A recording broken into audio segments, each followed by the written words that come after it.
გამარჯობა. ამ ვიდეოში განვიხილავთ, როგორ ვწეროთ რიცხვითი სახელები უკეთესად.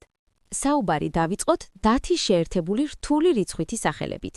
ისინი ერთად იწერება: 28, 65 და ასე შემდეგ. შედგენილი რიცხვითი სახელები იწერება ცალ-ცალკე. დააკვირდი, როგორ არის ჩაწერილი 1887. გავიხსენოთ არაბული ციფრები.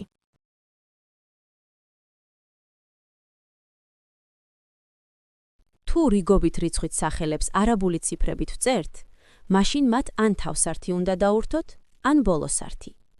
ამისთვის დავიმახსოვროთ შემდეგი წესი.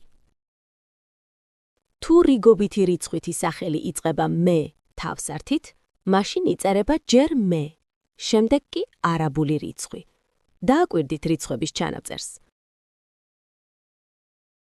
აბა გავიმეოროთ ბავშვებო? თუ რიგობითი რიცხვითი სახელი არ იწყება მე თავსართით, მაშინ ჯერ დაიწერება არაბული რიცხვი, შემდეგ კი დეფისი და ე. ნახე როგორ წერია რიცხვი 21. რომაულ ციფრებთან არ იწერება არც თავსართი და არც ბოლოსართი. მეორე, მესამე, 25 და ასე შემდეგ.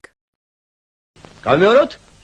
მართებული ფორმაა 0 და არა 0. გავიმეოროთ? ახალი ნორმების მიხედვით პირველი არაბული ციფრით ასე იწერება: 1 დეფისი ელი. რაოდენობის აღნიშნული რიცხვითი სახელის შემდეგ არსებითი სახელი მხოლობით რიცხვში დგას. 5 ბურთი და არა 5 ბურთები. უამრავი ვაშლი და არა უამრავი ვაშლები.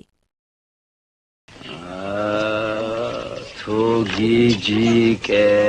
წილობითი რიცხვითი სახელის კომპონენტები იწერება ცალ-ცალკე. დააკვირდი ჩანაწერს.